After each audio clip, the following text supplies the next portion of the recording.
నమస్కారం. Welcome to నవలా హృదయం. ఈరోజు కథ వసంత శిశిరం. రచించిన వారు శ్రీమతి నవీన గారు. కథలోకి వెళ్ళబోయే ముందు ఛానల్ను సబ్స్క్రైబ్ చేయడం మర్చిపోవద్దు. కథలోకి వెళ్ళిపోదాం. పెళ్లి వేదిక మీదకు వెళ్లబోయిన గిరిధర్ను అరెస్టు చేయడానికి పోలీసులు చుట్టుముడతారు. గిరిధర్ ఎలాంటి తప్పు చెయ్యలేదని బుకాయిస్తాడు చక్రధర్. అన్ని సాక్ష్యాలు సేకరించాకే అరెస్ట్ వారెంట్ తో వచ్చాము అని హయ్యర్ ఆఫీసర్ చెప్పడంతో అప్పటి వరకు గద్దిస్తున్నట్లు మాట్లాడుతున్న వాడల్లా రూట్ మార్చి శాంతంగా మాట్లాడటం మొదలు పెడతాడు. అయినప్పటికీ తాను అనుకుంది జరగకపోవడంతో ధనుంజయ్ గౌరవాన్ని ఒక ఆడపిల్ల పెళ్లి పీటల దాకా వచ్చి ఆగిపోతే ఆమె భవిష్యత్తు ఏమవుతుందంటూ శిశిరను గురించి ప్రస్తావించడంతో ఆ ఆఫీసర్ ఆలోచనలో పడతాడు. లిఫ్ట్ కోసం ఎవరిదో కార్ ఎక్కిన కిన్నెర అందులో ఉన్న మనిషిని చూసి ఎలా అయినా అతన్ని బుట్టలో వేసుకోవాలి అనుకుని వాళ్ల వెంట ఫాలో అయింది. అతని కోసం శిశిరపై తన తల్లికి తెలియకుండా తాను వేసిన ప్రణాళికను కూడా మధ్యలోనే వదిలేసింది. పంతులు గారు పిలుస్తున్నారు అనడంతో పెళ్లి వేదికకు వెళ్లి పీటలపై కూర్చుంటుంది శిశిర. జీలకర్ర బెల్లం పెట్టించి ఒకరి కళ్ళల్లోకి ఒకరు చూసుకోమంటూ పంతులు గారు తెర తీయడంతో తన జీవితం ఇక ముగిసిపోయింది అని అనుకుంటూ తల ఎత్తిన శిశిర గుండె జల్లుమంది. ఆశ్చర్యం, అయోమయం, భయం, దుఃఖం, కంగారు లాంటి భావాలు ఆమె ముఖంలో ఒకదానితో ఒకటి పోటీ పడుతూ ప్రతిబింబిస్తున్నాయి.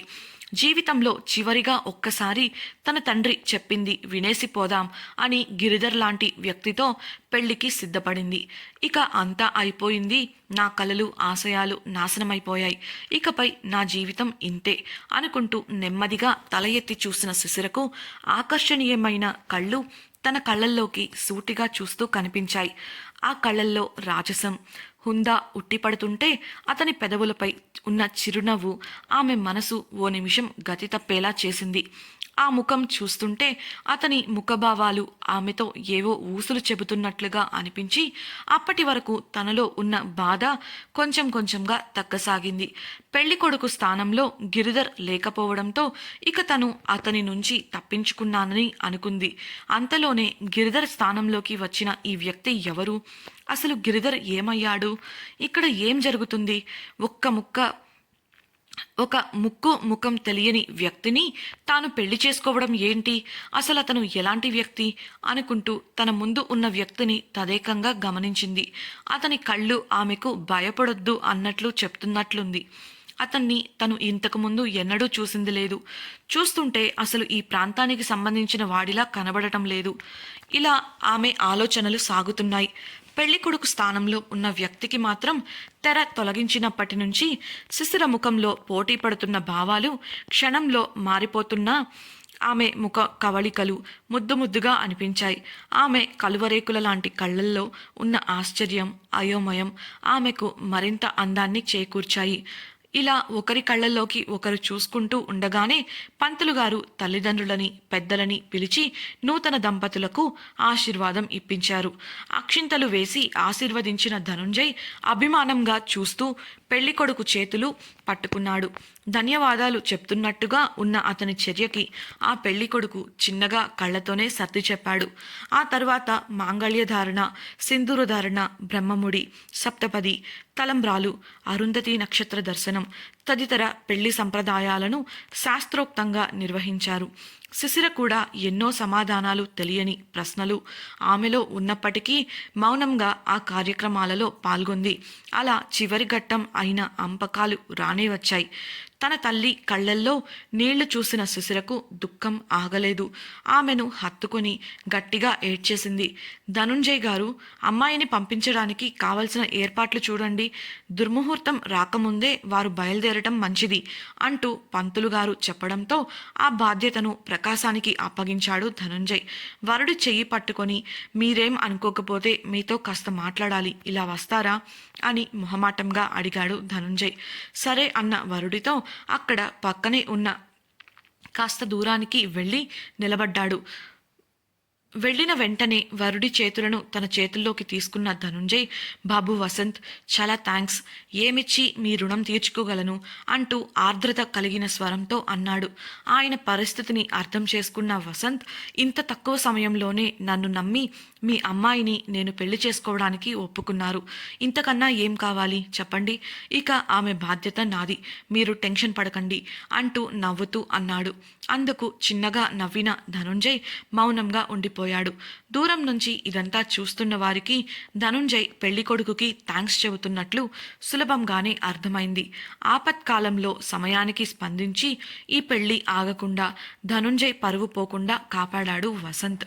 నిజమే, అక్కడి పెళ్లికొడుకు స్థానంలో శిశిరను పెళ్లి చేసుకుంది వసంతే. అక్కడే ఉన్న సురేఖ మాత్రం పెళ్లికొడుకు స్థానంలో ఉండాల్సిన గిరిధర్కి బదులు వేరెవరో ఉండటం చూసి అయోమయం పడింది. పక్కనే ఉన్న వాసుకిని అడుగుదాం అంటే అప్పటికే ఆమె ముఖం మునమునలాడుతుండటంతో మౌనంగా వెళ్ళి శిశిర వెంట నిలబడింది. వసుంధర శిశిర చెంపలపై జారుతున్న కన్నీటిని ప్రేమగా తుడిచింది. ఆమె మాట్లాడుతూ, చూడు శిశిర, ఆ అబ్బాయి చాలా మంచివాడిలా ఉన్నాడు. మనం ఏవేవో అనుకుంటాం కానీ మనకు ఏది జరగాలి అని రాసి ఉంటుందో అదే జరుగుతుంది. గిరిధర్తో పెళ్లి అయితే నీ జీవితం ఏమవుతుందో అని ఆందోళన పడ్డాను.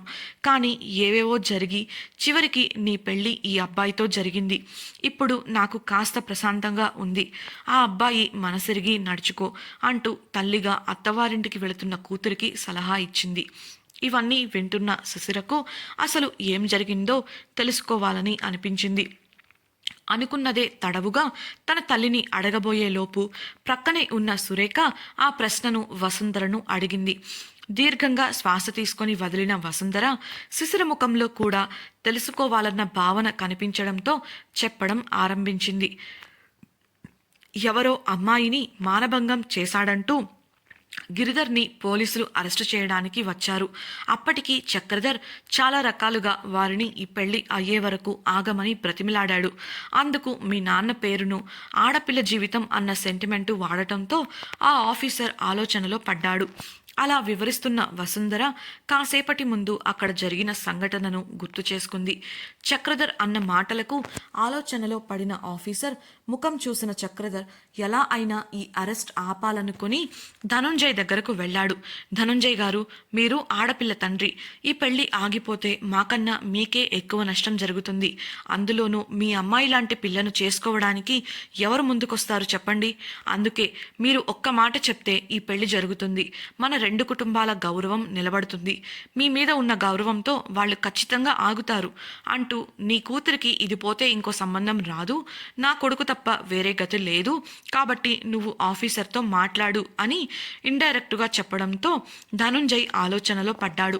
ఆ తర్వాత ధనుంజయ్ ఏదో మాట్లాడబోగా కల్పించుకున్న ఆఫీసర్, ఇలా చూడండి, మీరు ఏం చెప్పినా సరే మా డ్యూటీ మేం చేసుకోవాల్సిందే అంటూ అరవింద్కి సైగ చేశాడు.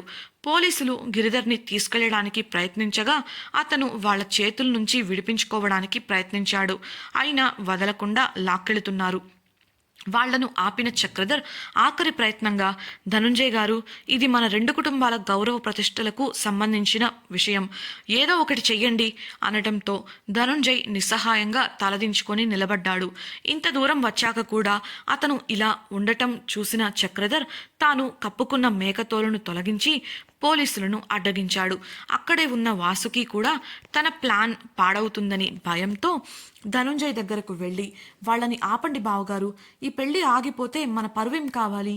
మనం తలదించుకునే పని చేసిన శిశిరను పెళ్లి చేసుకోవడానికి ఎవరు ముందుకొస్తారు అంటూ మళ్ళీ శిశిరపై బురద చల్లుతూ ఆమెను అడ్డం పెట్టుకొని తాను అనుకున్నది సాధించాలని చూసింది. ప్రక్కనే ఉన్న ప్రకాశం కల్పించుకొని, పోతే పోని వెదవని, ఇలాంటి వాడికి మన ఇంటికి అల్లుడు అయ్యే అర్హత లేదు, నువ్వు కాసేపు మాట్లాడకుండా ఉండటం మంచిది అని గట్టిగా మందలించడంతో ఛ అనుకుంటూ మౌనంగా ఉండిపోయింది వాసుకి.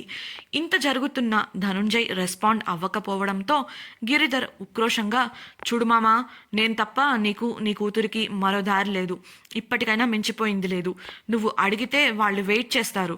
అప్పుడు పెళ్ళైపోయి పరువు నిలుస్తుంది. ఇక కేసు అంటావా, దాని సంగతి నేను తర్వాత చూసుకుంటాను. మనకిలాంటివి కొత్త ఏం కాదు కదా అంటూ తన మీసాన్ని తిప్పుతూ అతని నిజస్వరూపాన్ని బయటపెట్టాడు. ఆ మాటలు విన్న ధనుంజయ్ చీదరించుకొని తల ప్రక్కకు తిప్పేశాడు. ఆ చర్యకు ఇంకా రెచ్చిపోయిన గిరిధర్, నీ కూతురు చేసిన పని ఈ చుట్టుపక్కల గ్రామాల్లో అందరికీ తెలుసు. దాన్ని పెళ్లి చేసుకోవడానికి ఎవ్వరూ రారు. అంతెందుకు, మీ పక్కనే ఇక్కడ ఇంతమంది ఉన్నారు. ఒక్కళ్ళైనా మాట వరుసకైనా నీ కూతురిని భార్యగానో లేదా కోడలిగానో చేసుకోవడానికి సిద్ధంగా ఉన్నారేమో అడుగు. ఒక్కళ్ళు కూడా రారు. నీకు నేను తప్ప మరో గతి లేదు మామా, కావాలంటే అడుగు అని చుట్టూ చూస్తూ గట్టిగా, ఏంటి ఎవరైనా ఉన్నారా అని వెకిలిగా అరిచాడు. అందరూ మౌనంగా తలలు దించేశారు. ధనుంజయ్ ఇబ్బందిగా భావించాడు.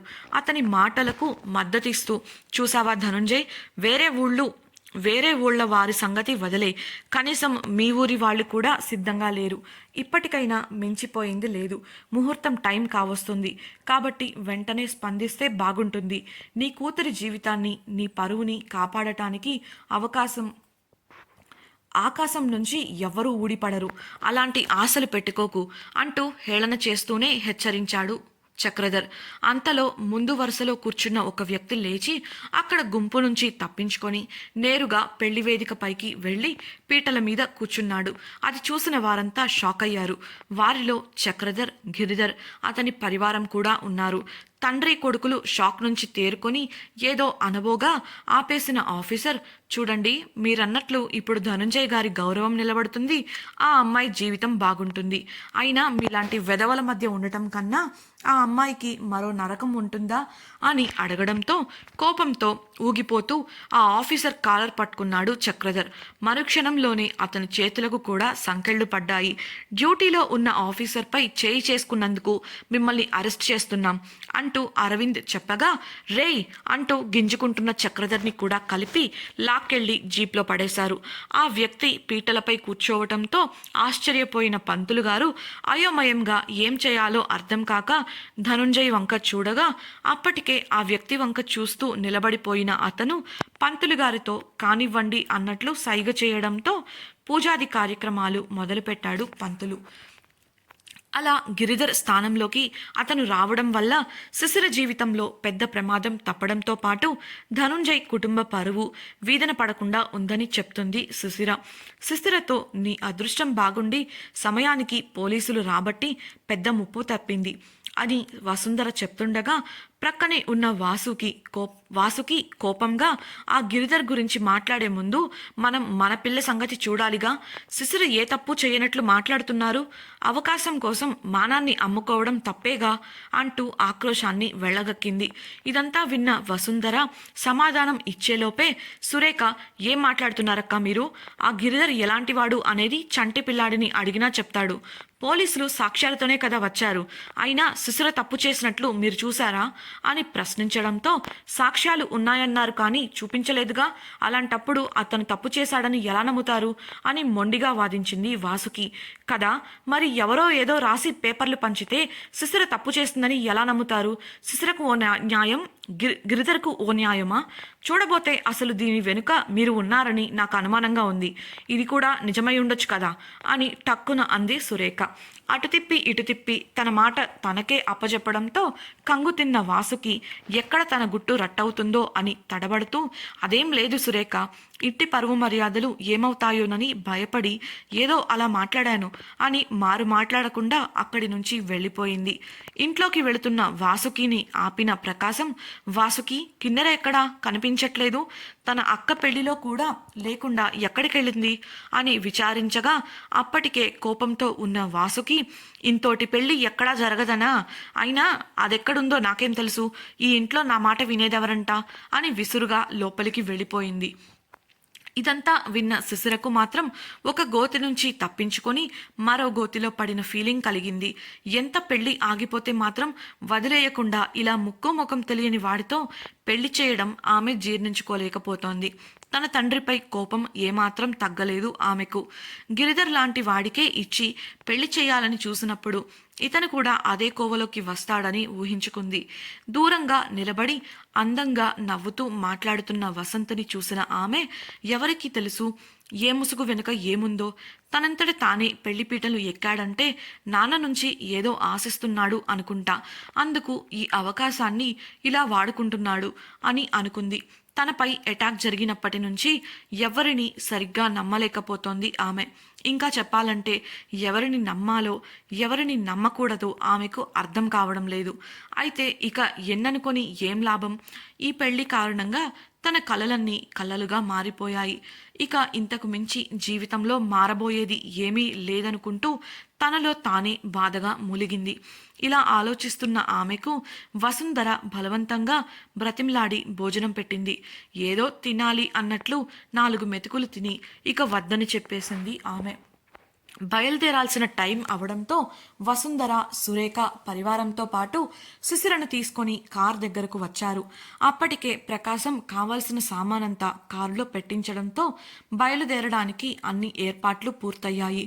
అప్పుడే ధనుంజయ్తో పాటు వసంత్, కిషోర్లు కూడా కార్ దగ్గరికి వచ్చారు. వసంత్ చేతిలో శిశిర చేతిని పెట్టిన వసుంధర, చూడు బాబు, తను చాలా అమాయకురాలు. ఎవరు ఎన్ని చెప్పినా నా కూతురిపై నాకు నమ్మకం ఉంది. కనీసం ఈ పెళ్లి వల్లనైనా దాని జీవితంలో సంతోషాలు విరబూయాలని కోరుకుంటున్నాను. ఆవేశంలో ఏదైనా తప్పు చేసినా మీరే అర్థం చేసుకొని సర్ది చెప్పండి, కానీ కోపగించుకోవద్దు. తనకు కోపం, ఆవేశం ఎక్కువనే, కానీ తనకు ఎలాంటి చెడు ఆలోచనలు లేవు. అయితే కాస్త పెంకిది, అది మీరే మార్చుకోవాలి, జాగ్రత్త అని చెప్తూ కళ్ళనీళ్లు పెట్టుకుంది. తల్లిగా ఆమె పడుతున్న బాధను అర్థం చేసుకున్న వసంత్ సరే అని తల ఊపాడు. ఇంతలో టైం అవుతుందని అనడంతో శిశిర, వసంత్ కారు వెనుక సీట్లో కూర్చోగా కిషోర్ డ్రైవింగ్ సీట్లో కూర్చున్నాడు. తన ప్రక్కనే ప్యాసింజర్ సీట్లో కూర్చున్న భార్గవ్ని వింతగా చూశాడు కిషోర్. అద్దం దగ్గర నిలబడిన ధనుంజయ్ మాట్లాడుతూ, ముగ్గురుగా వెళ్లడం శుభసూచకం కాదు బాబు. ఎలాగో భార్గవ్ పట్నంలోని కాలేజీకి వెళ్ళాలి కాబట్టి మీ ఇంటి వరకు వచ్చి దిగబెట్టేసి వెళ్ళిపోతాడు అనడంతో కిషోర్ సరే అంటూ తల ఊపాడు. కార్ ఎక్కిన శిశిర కిషోర్ ఇంజన్ స్టార్ట్ చేయడంతో భయంగా కిటికీలోంచి తన తల్లిదండ్రుల వంక చూసింది. వసుంధర కూడా పుట్టింటికి దూరం అవుతూ మెట్టినింటికి వెళ్లబోతున్న కూతురిని చూసి కన్నీరు పెట్టుకుంది. అల్లారు ముద్దుగా పెంచుకున్న కూతురు ఈరోజు శాశ్వతంగా మరో ఇంటికి వెళ్ళిపోతున్న బాధ ఆమె గుండెల్లో నిండిపోయింది. ఇది ఆడపిల్లని కన్న ప్రతి తల్లిదండ్రులకు ఉండేదే. ప్రేమను బయట పెట్టనప్పటికీ ఓరకంట శిశిరను చూస్తూనే ఉన్నాడు ధనుంజయ్. ఏడుస్తున్న శిశిర భుజంపై వెనుకగా చెయ్యి వేసిన వసంత్ వసుంధర వైపు చూస్తూ, మీరు భయపడకండి అత్తయ్య గారు, ఇకపై తను నా బాధ్యత అని నమ్మకంగా చెప్పడంతో ఆమెకు కాస్త ఊరట కలిగింది. శిశిర మాత్రం ఆమె చేతులను వదలకుండా గట్టిగా పట్టుకుంది. ఇంతలో ఎవరో టైం అవుతుంది బయలుదేరమనడంతో శిశిర భయం, బాధ ఇంకా పెరిగింది. ఇంకా గట్టిగా వసుంధర చేతిని పట్టుకుంది. ఇంతలో అక్కడే ఉన్న వాళ్ల నానమ్మ ముందుకు వచ్చి అడిగిన ప్రశ్నకు శిశిర బిక్కముఖం వేసింది. శిశిర వాళ్ళ నానమ్మ అడిగిన ప్రశ్న ఏంటి? శిశిర ఎందుకు బిక్కముఖం వేసింది? ధనుంజయ్ ఇంటి పెళ్లికి వసంత్ ఎలా వెళ్ళాడు? అసలు వారికి పరిచయం ఎలా అయింది? ధనుంజయ్ సహాయం చేయనందుకు గిరిధర్, చక్రధర్ భవిష్యత్తులో ఎలా పగ తీర్చుకోబోతున్నారు? వసంత్ శిశిరను పెళ్లి చేసుకోవాలనుకున్న కారణం ఏంటి? తెలుసుకోవాలనుందా? అయితే తప్పకుండా ఛానల్ను సబ్స్క్రైబ్ చేసుకొని వసంత శిశిరం రాబోయే ఎపిసోడ్స్ని వినేయండి.